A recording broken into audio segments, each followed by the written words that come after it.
People in the audience already know something about Bob Kaplan. He and his wife Maria have lived in Stockbridge for, I guess, about 25 years, right, Robert? Almost, yeah. Almost. And Bob has given numerous talks for the library, all of them very popular. The short version of his background is that Bob has been a freelance journalist, mostly poking into and writing about the dark corners of the world, places that big name foreign correspondents weren't interested in and maybe didn't even know about until wars and disasters took place there. He's made a career of explaining to the rest of us both the big picture and what is really happening at the ground level in Africa, Asia, the Middle East, and other places, including the United States. He's written 19 books based on his travels and extensive research, and we're here today to hear him talk about number 19. That's right. It's correct. Yeah, good. Got that. My higher math is not that good, but I wanted to get that number right. I do have an embarrassing confession to make, and that is that for many years I covered, many of the years covered by Bob's book, I covered the State Department, first as a reporter, then as an editor. And I thought I knew a lot about the State Department and US foreign policy, but I don't recall ever hearing about the subject of Bob's book today, a mostly obscure contractor for the State Department named Bob Gersony, who he described to me as the greatest humanitarian you never heard of. I'm sorry now that I never encountered Gersony during my own reporting days, but I'm really glad that Bob got to know him well and decided to write this book about him. It's a book describing a lot of very difficult subjects, but it's a great read.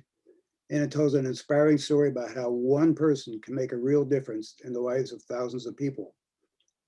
As Wendy said, the library has a copy and can get more through the interlibrary loan system. And Matt Tannenbaum at the bookstore in Lenox assures me that he has copies for people like me who want to own all of Bob's great books. And as Wendy also said, we'll have time for questions afterwards. So either type your questions in chat or you can voice them yourself at the end of the talk. So Bob, take it away. Well, thank you, John. Thank you, Wendy. It's a great pleasure to be here with friends and neighbors, actually, to talk about this new book. As you said, it's the story of the greatest humanitarian you've never heard of. I've spoken with a number of top famous people who looked at me and said, I must be the only person in the world who's never heard of Bob Gersony. And I said, no, that's the point. No, that's the point. Bob Gersony was a legend in certain circles in the State Department, the National Security Council, the CIA, and others. It was too good a story to refuse to do.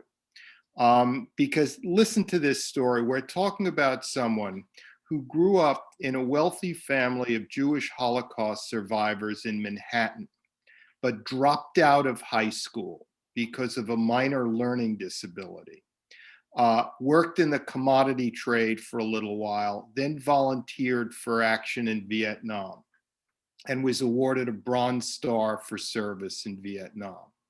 And then he drifted to Guatemala, where he started a language school for indigenous Mayan languages. And it was there that he came to the attention of the United States Agency for International Development, which is sort of a sister agency to the State Department, kind of the State Department's humanitarian and development arm. USAID is the acronym. And this was the mid 1970s. And they took Bob, but they were so impressed with Bob Gersony's work that they took him on. So this is a story of a high school dropout who would spend 40 years in the State Department and the US Agency for International Development with walk-in privileges to assistant secretaries of state and higher. Something that you couldn't even imagine today in this age of rampant credentialism, that we all inhabit, where we're judged by our degrees and others.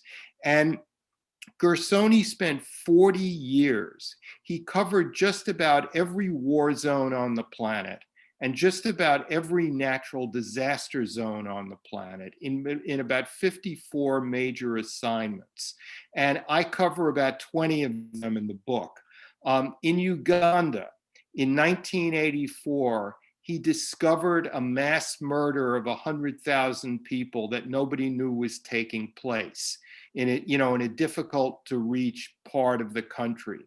And when he exposed this, he leaked the story to the Washington Post because nothing was happening. He couldn't get any requisite action in the State Department. It led to the collapse of the regime and a better regime coming to power and improving the US strategic and diplomatic position in East Africa. In Mozambique in the late 1980s, the Reagan administration was all set to start pouring weapons into the arms of this guerrilla organization that was anti-communist because Mozambique was in the midst of a civil war then. And Gersony spent 4 months traveling up and down the country, conducting hundreds of interviews, and came to the conclusion that this guerrilla organization were just a bunch of murderers and rapists with no political program whatsoever. And it was because of Gersony's reporting that went all the way up to Secretary of State George Shultz and Ronald Reagan. And at the last minute, they stopped sending aid to these anti-communist guerrillas. And the result turned out to be the beginning of the end of the Mozambique Civil War, which killed 1 million people. In every place Gersony went for 40 years, he interviewed not dozens, but hundreds of refugees, listening to each for many hours. There was the South China Sea, with the Vietnamese boat people, where Gersony devised a solution to attacks by Thai pirates on innocent Vietnamese in rickety boats trying to flee Vietnam. Nobody could figure out a solution. He devised a whole intelligence network that worked on the docks where the pirates came to tell their stories and their tales, and it resulted in a lot of prosecutions and the end of the problem. I could go on and on with specific cases. We can get more into that, when we talk. There was there was Rwanda, there was Colombia. He was the first person to identify the atrocities of the Lord's Resistance Armies, the Lord's Resistance Army in Central Africa. This was more than a decade before it came to the attention of social media in the United States. It's truly an epic life. Bob Gersony is a very nervous, obsessive compulsive, worrying. The way I described him up till now, you would think he was some sort of Cary Grant figure with a field jacket. He's actually one of these neurotic characters straight out of a Saul Bellow novel, who spent his life in tropical settings best described by Joseph Conrad, essentially. So he's sort of a fish out of water, somebody who doesn't fit with the settings. He is a conservative commodity trader math mind, immersed in the humanitarian and journalistic worlds. So he wasn't a typical liberal arts mind, which dominate the humanitarian aid industry. He was very much a math mind, and as a result, he could interview hundreds of people, taking copious notes, then collating the evidence and matching up the results of one interview in one part of the country and another interview 100 miles away in another part of the country, and come to the truth, come to what was really happening there, not through any great revelation or inspiration, but simply by collating evidence, essentially. He exposed the illusion of knowledge where none actually exists. There's this assumption that, especially in the social media age, we know what's going on in Ethiopia. We know what's going on in Central Colombia or in El Salvador, when in fact we don't. You don't really know what's going on in a place until a human being goes there, interviews hundreds of people, and tells you what's going on. Gersony was brilliant at teasing out the nuances of what, of each situation. As several State Department officials told me, and I interviewed over 100 people for this book, he always found the truth. He always found They can't put nothing. Just go to, oh, you've already got it. he always found Robin the Paul. truth. He was, as I said, he was a contractor who essentially, for an offline bureau, no less, for the State Department's Bureau of Refugee Programs and others. In other words, in the State Department, the really prestigious action-oriented bureaus are the geographical bureaus, the Bureau for Latin American Affairs, for African Affairs, for Asian Affairs, etc. He worked for refugee programs as a private contractor, and yet when he came back from a trip, could go up and brief George Shultz, the Secretary of State. It's really an amazing story. It's about fusing realism and idealism, how realism without a dose of idealism is not very realistic at all. It's a story about the State Department's golden age, before the end of the Cold War, before the Iraq War, when the differences, the ideological and philosophical differences were not, were not nearly as noticeable. And so people with very different opinions about what the world was like could all work together. This is something I wasn't even looking for. I learned through the course of this, the brilliance of Secretary of State George Shultz, of assistants who recently passed away at 100 years old, who translated Reagan's ideology into something moderate and nuanced and acceptable. And someone like Assistant Secretary of State Chester Crocker, who was brilliant in ending the multiple wars in Southern Africa at the time. It's a story about how one man can make a difference. And it's history from the ground up is what I thought to tell. It's not geopolitics from the top down, which I've done a lot of in other books. It's from the ground up this time. And I'll stop here and, we can go on. Bob, you met Gersony maybe 30 years ago in Sudan? Something like that? 36 years ago. Yeah. So, and you ran into him in various war zones and various other places of natural disasters and stuff. But it was only a few years ago that you decided to write this book. And I'm wondering if you can tell us, why did you write this book, which is so totally different from everything else you've ever written? Well, I was in the middle of a book on the Adriatic Sea, which was part of a series, because I had done a book on the South China Sea about 7 years ago. I had done a book on the Indian Ocean 11 years ago. And, the Adriatic book was about a geopolitical travelogue of a future zone of rivalry between China, Russia, and NATO and the United States. And I was in the middle, and I hate to stop in the middle of a project. I'm very linear. I like to finish something and then start another. And well, a mutual friend died, and Bob Gersony and I got together for dinner at the Cosmos Club in Washington, a private club, which John, you know well, probably.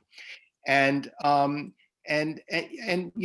always, there's a situation where you don't know what you know. You know something, but you don't know that you know it. For decades, I had known Bob Gersony had gone to half the countries in the globe, interviewing hundreds of people, but I didn't connect it with anything. And then over dinner, he mentioned, because I had asked him, he didn't bring it up. I asked him, I said, Bob, where'd you go to college? He said, well, and I assumed the answer would be Yale or Harvard or Princeton or someplace, because he spent his life working for the State Department. And he said, well, actually, I didn't go to college, And I said, well, you didn't go to college? That's amazing. I said, where'd you go to high school? He said, well, actually, I never graduated from high school. And I said, well, what did you do? And he said, well, I worked in the commodity trade, and then I went to Vietnam, So it clicked. it clicked that this was a very unusual person with a very unusual life story that doesn't fit into any cliche.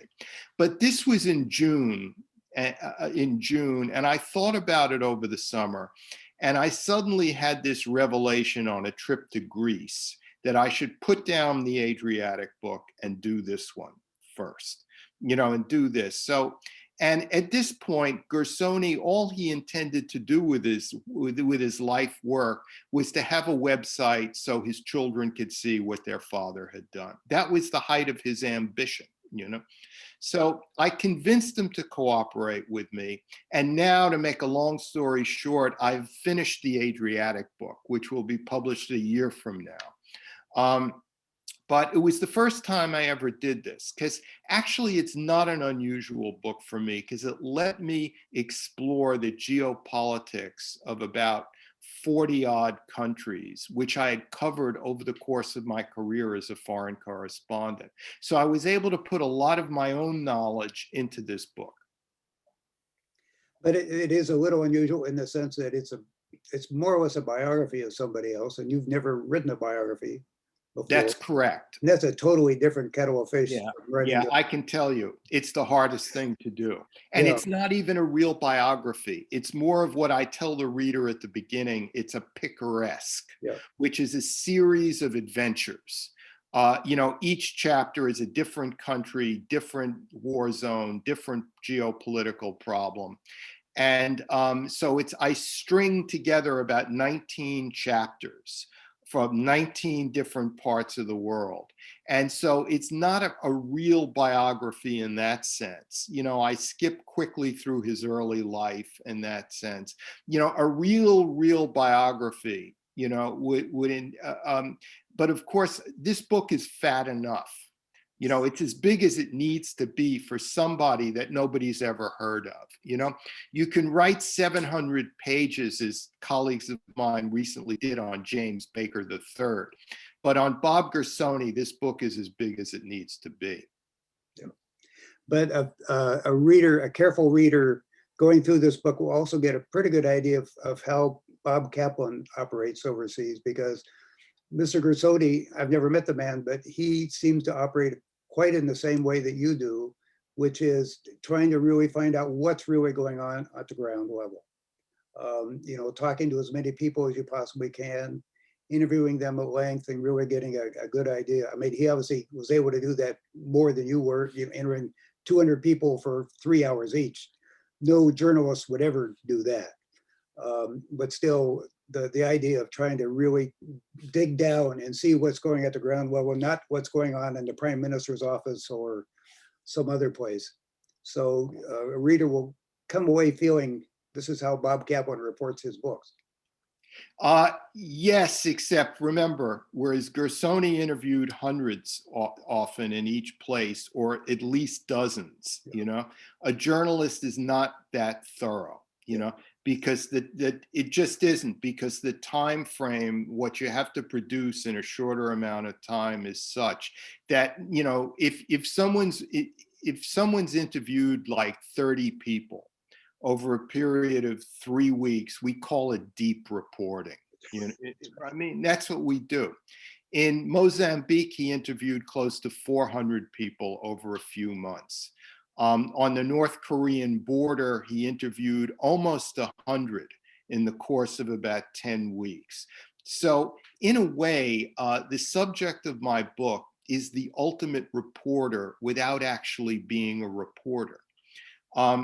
And he did produce, in certain instances, very long, detailed accounts, particularly about Nepal, about northern Uganda in 1997, the Lord's Resistance Army, which were sort of very academic almost. He's sort of the ultimate reporter and the ultimate investigator, and in a way the ultimate foreign service officer without ever technically having been in the foreign service. Yeah, which is one of the amazing things of this book. I mean, this guy was a contractor this entire time, and he obviously had to wait for the phone to ring. You talked several times about there were a couple of times where he had to wait like an entire year, right? Or pretty Yes. close to it. It's a story also of a freelancer. And although I reported for 3 decades for the Atlantic Monthly, I've always, in a spiritual sense, been a freelancer. And the nightmare of the freelancer is you're only as good as your last assignment. And if the boss changes, you can be finished no matter what you did in the past. Because editors are powerful people because they get to pick who writes for them. And new editors deliberately try to get new and different people in to make their mark. Often is the case, there was one main incident in the case in the book where at the end of the 1980s, when there was a new administration, George Shultz left, and James Baker became Secretary of State. And there was a new head of the Africa Bureau at the time, a man by the name of Princeton Lyman, who passed away recently, and who I got to exchange several emails about Gersony with within days before he died, but never could actually meet him. Well, Princeton Lyman, who is ambassador to Nigeria, to South Africa, he came into the Refugee Bureau with a different orientation, with a different philosophy for what the Refugee Bureau should be like. And Bob Gersony was suddenly out of a job, despite all this great work before. But after a while, he got picked up again by the Latin America Bureau and in USAID in Latin America, because to the extent that the subject of my book has an area expertise, it's Latin America and particularly Central America. He speaks fluent Spanish. So there was always somebody willing to employ him within the larger community of the State Department and the United States Agency for International Development. And occasionally he worked for the UN. He worked for the UN High Commissioner for Refugees in Rwanda. And he worked occasionally for some Christian relief organizations. There are several places in the book where you quote Gersony saying something like, when you talk to ordinary people, there is so much wisdom in what they have to say. And reading that, I couldn't imagine any of the people I knew in the State Department ever saying anything like that.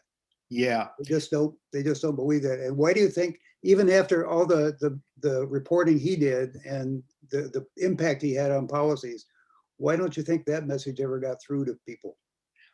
Because remember, the world, as Chester Crocker told me when I interviewed him for the book, he said, look, I was Assistant Secretary of State for Africa for 8 years, and I never got to see an elephant the whole time.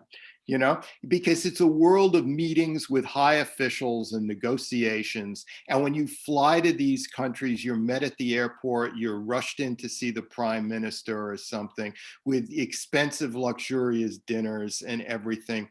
So, the Foreign Service, is kind of, it's a very unusual beast. On one hand, you have lower level diplomats who can take a bus and explore the countryside and come back and write a very enthusiastic cable. On the other hand, it's high officials who never get to see local people. And what Gersony did was he flipped things. He's an American. He's employed by the US State Department, and he's interviewing a refugee from war, and he automatically assumes that she's superior to him. And he tells her, I need to learn from you. I need to learn from your wisdom because you are an expert at what has happened to you. He said, all the people I interviewed were experts, credentialed experts at what had happened to them. And it was his job to find out what had happened to them. So he became a great listener. Not filling in silences, because there are awkward silences in any interview, in any conversation. And he was very careful never to fill it. Let them fill it. Let them spill out what they know. And never ask them direct questions about the most sensitive subjects. They'll tell you anyway if they become relaxed with you. And so it was a whole procedure of putting his subjects at ease. And he put them at ease by a certain mindset, by thinking that they had knowledge which he lacked and which he needed to know, and put together with dozens and hundreds of other interviews in order to find out a truth which had actually happened to them, but they could not put it together analytically. So his interviewing technique is what really should be taught at journalism schools. In a sense, Really? yes. Because, in a sense, yes. It's a matter of listening. And, one thing I've learned, I'll never forget this. I interviewed a refugee from Stalinist Albania in Greece in the mid-1980s. And this person had just escaped through minefields, etc., like a real live person from Stalinist Albania. And I was overwhelmed, and I started pumping questions, and this person didn't want to answer my questions. They just wanted to tell me their life story, and that's when I learned there's no rushing things with refugees. You just have to sit back and listen to their life story, and 80% of it will not be useful. It's not going to help you, but you have to listen to the 100% in order to get the 20%, which is very valuable. There's no way to do this fast or efficiently, in other words. Well, and it's basically true with just about any interview anybody does, really. You need to listen, which is really hard. So, some of the pages in this book could have been written by Ian Fleming. I mean, some of the stories you tell about the dangerous situations he was in and escaping, the story in North Korea, his wife's, Cindy's, encounter in Nicaragua, being held, and the attempt to get her, the successful attempt to get her freed. I mean, many of these stories are just, kind of make you wonder how did he go back to the next assignment after going through this? Is this man a man of exceptional courage, or just somebody who's so determined he wants to keep doing this work? It's a story of someone who is scared to death his whole life, but as a force of will went from one assignment to the next, essentially. I have two epigrams at the beginning of the book, one from V.S. Naipaul and another from Graham Greene.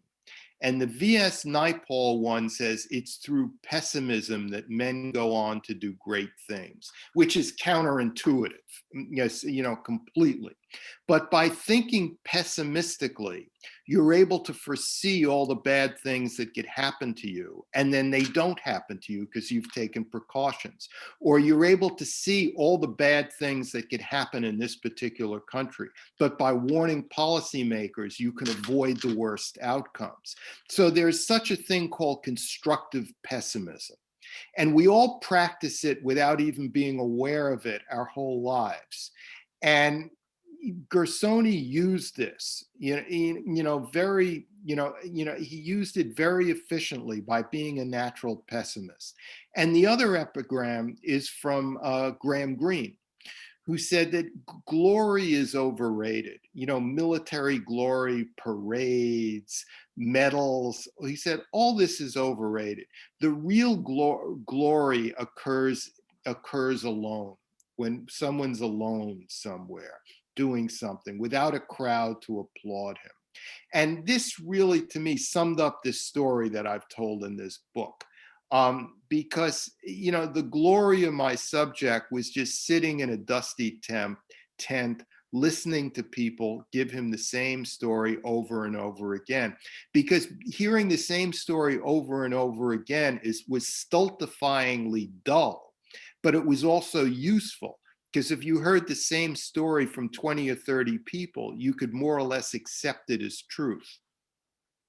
And then he would go back and have to type it all up and yes, into a report that made sense, and that actually was the sort of report that people back in Washington would read and would understand was A, was the truth, and B, was actionable.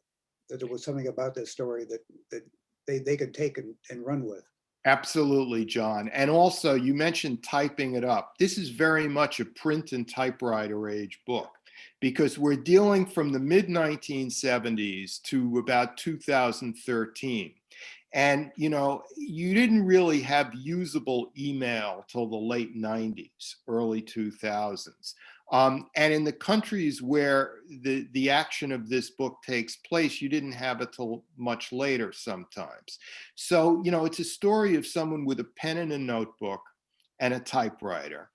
Because in the mid 80s, I can tell you as a correspondent in Africa, if you had a tape recorder, which was much bigger in those days, it wasn't the size of an iPhone. It was like the size of a hardcover book, kind of.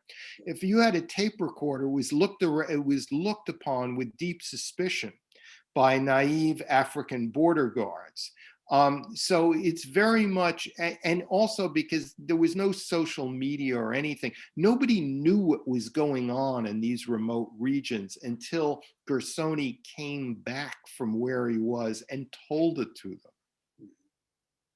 So you have much better current contacts in Washington than I now do, but do you know of anybody who's now doing anything similar to what Bob Gersony did, or is it all being done by Beltway bandit consultancies who are charging gigantic? It's mainly the latter. It's mainly the latter. It would be very hard. There were several people who were kind of like lone operators who did great things in the Foreign Service community. A few. There was the late Fred Cuny, who's much better known than Bob Gersony. Bob Gersony will only be known because of this book. But Fred Cuny was rather famous. He disappeared under mysterious circumstances in Chechnya in 1995. He was the opposite of Bob Gersony. He was a very talkative Texas raconteur with stitched cowboy boots who entranced journalists and became very much of a legend. And there was the late Paul Bell in Central and Northern South America, who was very famous in humanitarian circles and, in the 80s and 90s and beyond. They're both deceased. Bob Gersony is still with us, but there's nobody like them because, first of all, there are a number of things. The State Department is more vertical, hierarchical than it used to be.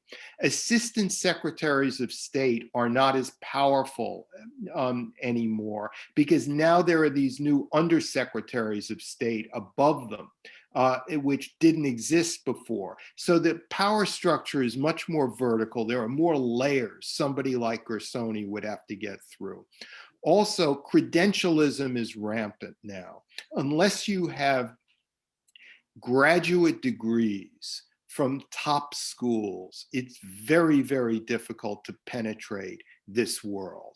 It was difficult then, but much easier comparatively than now. And thirdly, the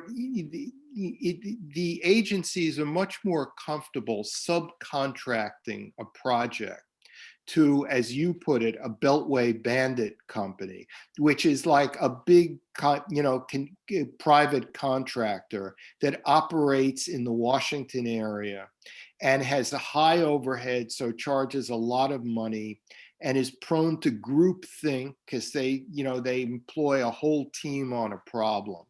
And this is a story, and it was the same with Fred Cuny and Paul Bell in a way as well. This is a story of individual genius, in a way that sometimes the lone individual can find a truth that a committee of people will not do. In his first novel, This Side of Paradise, F. Scott Fitzgerald said that life is always more interestingly looked at from the point of view of one window, not several.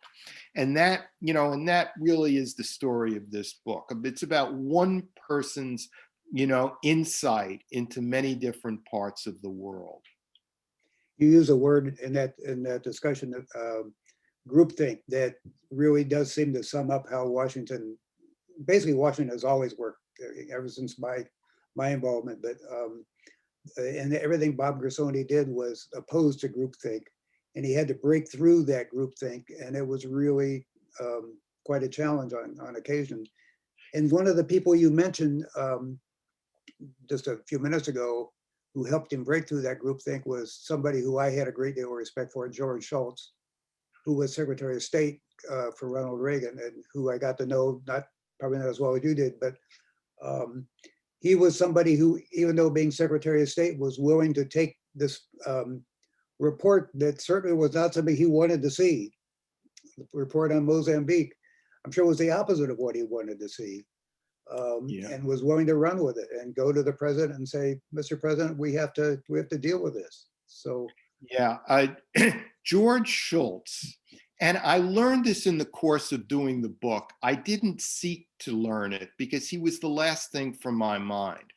But George Shultz was a quietly extraordinary Secretary of State because he was a hardcore Cold Warrior realist, but he also had a deep humanitarian streak about him. He was non-ideological. He was almost non-intellectual. He was just a decent person with great organizational capabilities. He could run large organizations, which is a talent in and of itself.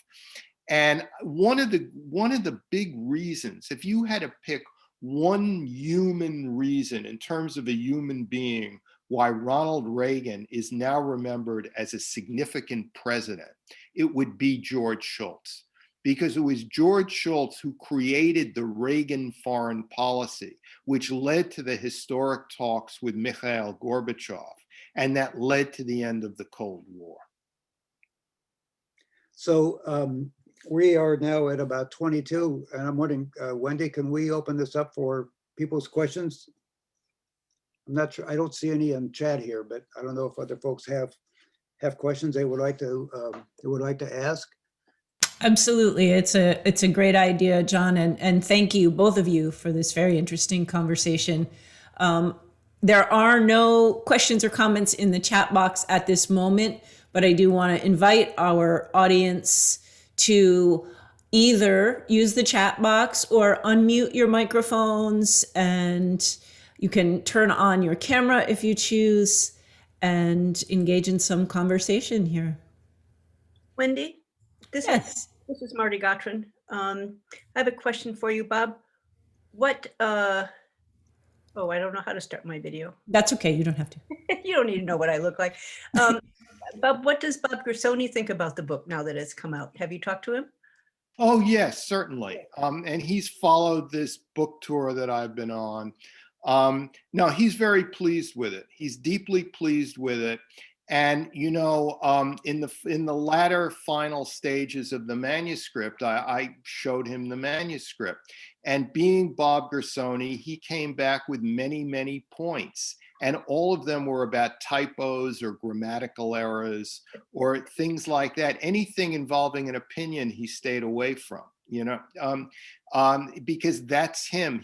As numerous people tell me throughout the course of the book, is that he wears you down with facts and figures and precision, and always wins the argument, and has been able to turn people's opinion at the high level of government from one policy to another to make it smarter and more humane. And he did this through just boring down on details. And that was his approach to the manuscript. You know, you've got a typo here in the index. You've got a problem, a grammar problem here. No, this person was not a deputy assistant secretary of state. He was an acting deputy assistant secretary of state at the time. Things like that. Bob, you say, I think you said that he was on 54 assignments, something like that? I believe so. And I've covered about 20 of them in the course of the book. So were there any of these other 34 that you would love to have written about, but the book got to be too long and you just had to Well, actually, we had a decent chapter on Kosovo, which was cut out by my editor. My editor felt strongly that the book had to be shorter, because it's a hard sell, asking people to buy a book about someone they've never heard of. And, this is an issue in the book industry because, I know two brilliant biographies of Presidents James Polk and William McKinley, and they're absolutely brilliant. but neither of them sold well because they're not famous. People would rather read the 250th book about Abraham Lincoln than read one book about William McKinley, who was an extraordinarily, president in his own right. So, there was Kosovo, there was northwestern Kenya, the Turkana region, and there were several aborted assignments that never got off the ground. This was common. One to Cuba, one to Afghanistan, and others. Robert, this is Mark Mills. How are you? Fine, Mark. Did you and Mr. Gersony ever get into a discussion about sort of the current international foreign policy scene? We had such an abrupt departure from our norm during the Trump years, and now there's this attempt to try to steer us back. And a lot of us are wondering if America can get back to where we were. Is that something you ever got into with him, or was it strictly about his time and his years? It was mainly about his time and his years. Remember, Bob Gersony is not, he's not specifically a deep foreign policy thinker in terms of like grand strategy or what our policy should be. He's much more of a ground level journalist sort. Finding out what was going on in this country, in this region, and how the policy had to be changed. He's not a big picture guy, in that sense. He's very much, again, he's in the mold of a foreign correspondent who spent his whole career going from 4 years in one country to 4 years or another to 4 years or another until it's time for retirement, and who dreaded ever coming back to Washington, essentially, or to New York. Have you seen any evidence that the State Department has learned any lessons from his ability to get into the really deep weeds of things? It learned specific lessons on each individual assignment. For instance, to me, my favorite chapter in the book was about Colombia. Because the United States spent like $3 billion on Plan Colombia, but nobody was sure if they had eradicated coca farming, which produced cocaine. Imagine that, a few $1 billion, nobody was sure.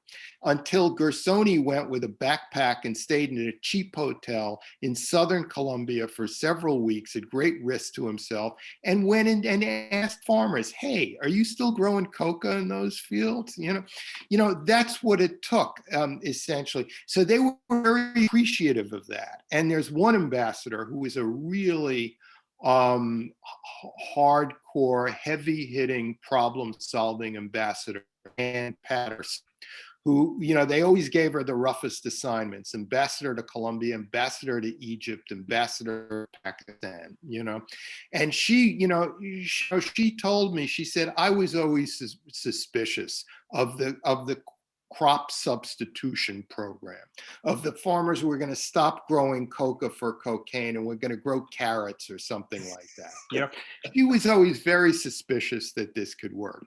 But she appreciated when Gersony came out back from the field and said to her, look, not only are they growing cocaine, but they've got this great new seed, which is more productive than any of the others.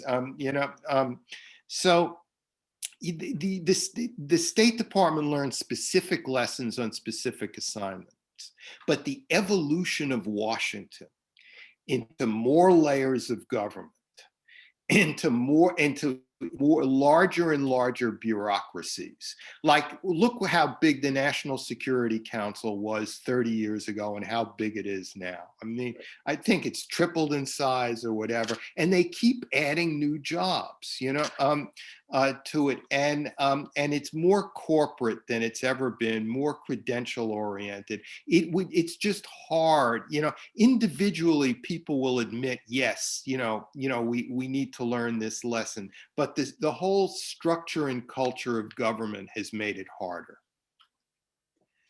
During those periods of like a year or so when Gersony was sitting waiting for the phone to ring, I'm wondering, why did the Pentagon never call him? I mean, the Pentagon needs on the ground information every bit as much as the State Department does.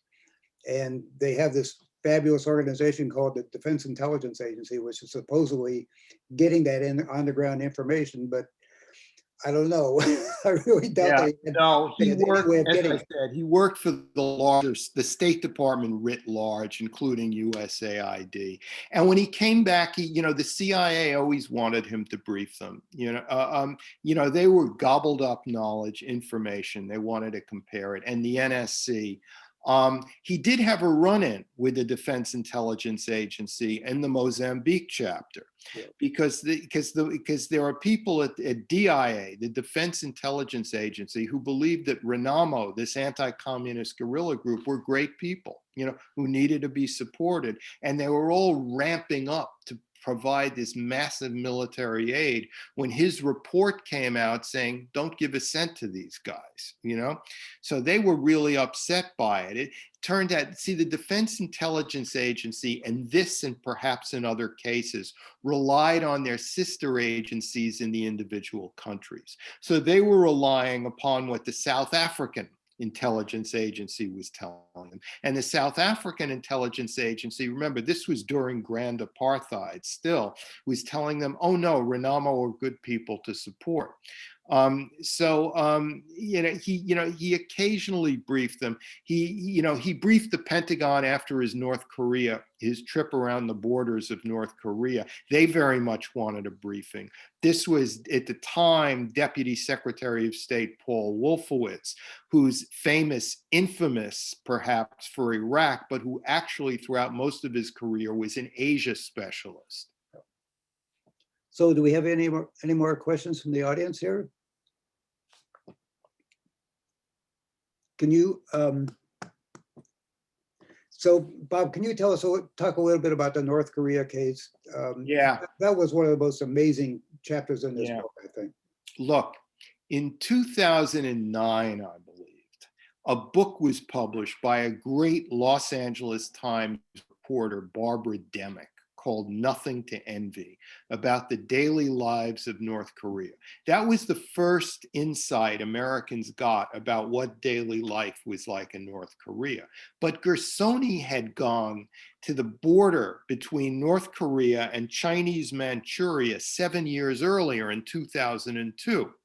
And he interviewed about 90 refugees from North Korea who had very recently escaped over the border, and he did long, multi-hour long interviews with these people, and he came out with really the first picture of what life was like in North Korea. Of course, the public didn't see it, but Washington saw it. In terms of the State Department, he briefed all the agencies. He briefed the National Security Council, he briefed the Pentagon, he briefed the CIA, he briefed everyone at the State Department, USAID. It was AID who sent him there, and he came out with the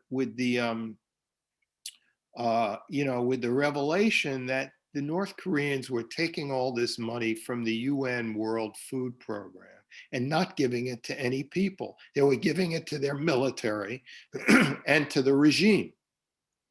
And this was a revelation at the time.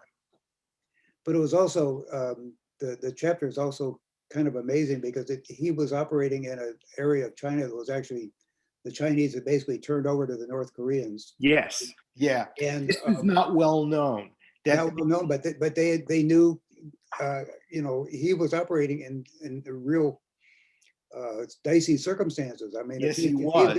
If he'd been caught or captured, he might not have survived very much longer. Yeah, it was a band of territory just inside the Chinese border where North Korean intelligence agents were permitted to operate. So he had to change locations, interview people along a wide band of territory, and he eventually wound up escaping from the area because he had sensed that he was in deep trouble. And of course, this was partly paranoia on his part. Being alone for 10 weeks in these kinds of circumstances, you scare yourself to death, even if there's nothing to be frightened about. And so there was a number of incidents happened where he felt he was in danger. And they, and the, the relief charity he worked for, it turned out that they facilitated his escape from the region. So, and I have a question here from an audience member who herself has spent a great deal of time in what we used to call the third world. We don't call that anymore, but and she wants to know, how did he choose his interpreters, and how did the interpretation affect his ability to get the insights he was after? I mean, that's, anybody who's ever worked overseas knows that if you don't speak the language, you are at the mercy of the people who are doing the interpretation for you. Well, speaking the language was difficult because, for instance, in Mozambique, there were 11 different dialects. So he had to use multiple interpreters in different parts of the world.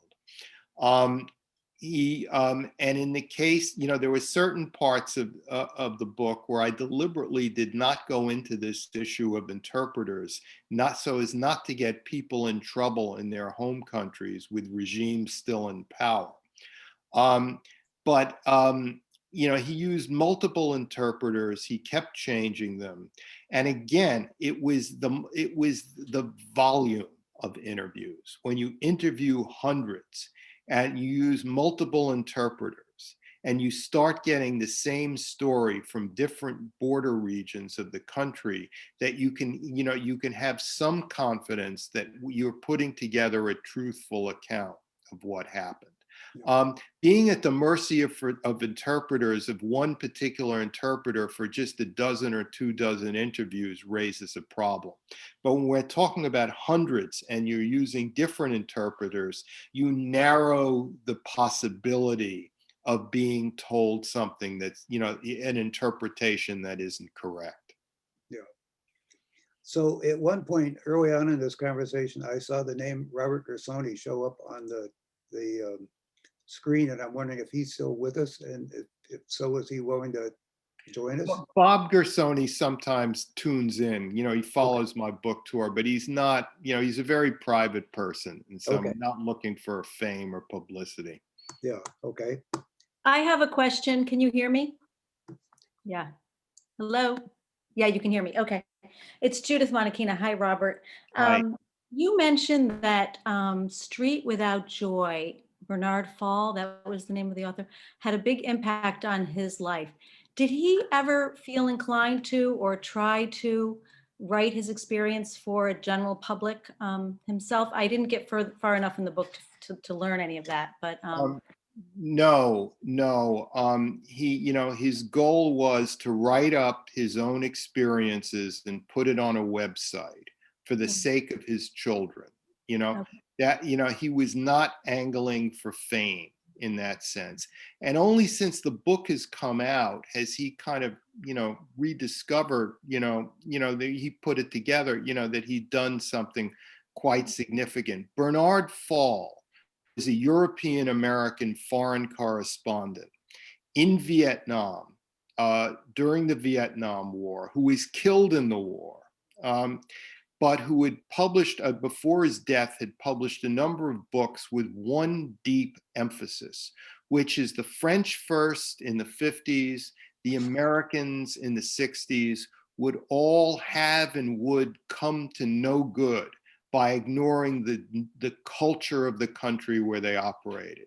That it was about knowing the cultural nuances, the deep dive granularity, where only that would save great powers from avoiding costly mistakes.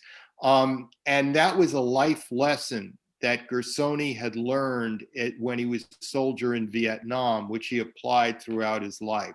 You're right, Judith. Bernard Fall had a great effect on him, and it was really significant because one thing that I've learned is that tragic foreign policy decisions often happen, or sometimes happen, because the top high position policymaker did not have a bit of knowledge that a lowly freelance journalist on the ground had. Mhm. Well, it seems to me you've brought your language and your love of your storytelling and your appreciation for architecture and texture. And I mean, right at the beginning, the pilasters and the pendentives, the smoke and the volcanoes. I mean, and it's spectacular. So it's like a combination of his granularity, as you call it, right? And then your storytelling. He must be quite happy. Well, thank you, Judith. Thank you so much for noticing that. Right, as any writer knows, you write a book, and you never know what's going to happen with it. But thank you so much. Thank We have a you. question from Jean Dewey, who wants to know about if you could talk a little bit about the contrast between the way Gersony went about his work, which was trying to get to the root causes of when he was interviewing people, what was really, the root causes of what were happening, in contrast to most aid workers when they go into the field. They just want to know about how much water do you need, or how many tents do we need to build, or that sort of stuff. Yeah. The care and maintenance issues, as opposed to why did this really happen? Yeah. Yes. Again, Gersony was sometimes sent out just to find out how much water was needed, was food getting to the refugees. And he immediately turned his attention to why were these people fleeing in the first place? There's a chapter about Somalia and Ethiopia. Why were they fleeing? And that's what gets to root causes, why people left why are they in these camps? What happened to them that brought them to this situation? And you can only know that, again, by interviewing the people themselves at length, in isolation, solo interviews. And this takes weeks and weeks of work. And then you can get to some level of truth. Yeah, basically he worked a lot for AID, the Agency for International Development, and their job was providing the emergency relief, and their job wasn't looking into what the root causes were. But supposedly the State Department should have been interested in what those root causes were, but maybe they really weren't. Yeah, well, the State Department, remember, is the major action in the State Department occurs at the geographic line bureaus, and they're concerned with bilateral relations with the individual countries. And the more humanitarian oriented parts of the State Department, like refugee affairs and some such, have a lower status, because they're not in the chain of command, so to speak. So it becomes problematic, to some degree. Well, in some, like Refugees Affairs is a fairly recent addition to the State Department. 1970s, I write about it in the book, yeah. So, it doesn't have this long storied history within the organization, and therefore it doesn't have quite the impact that it might have if it were, a longer term line organization. Yeah. So any more questions from the audience here?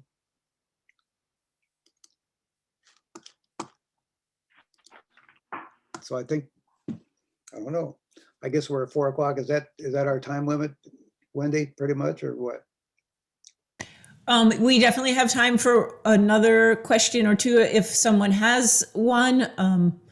Otherwise, we can wrap it up now that it's 4. I want to thank both of you very much. Robert, your account was fascinating. Your book is fantastic. And John, your abilities as an interviewer are fantastic. I think you were able to bring up some really important points and get some great answers. So thank you both. Much appreciated. We will have a recording available for those of you who may have missed part of it. And I wish you all a very wonderful weekend. Thank you. Thank you so much, Wendy. And thank you, John, for the great questions. Truly appreciate it. I wish I was Bob Gersony, but I'm not. Okay. Bye, everyone. Bye, everyone. Thank you. Thank you so much. Thank you. Thank you. Thank you.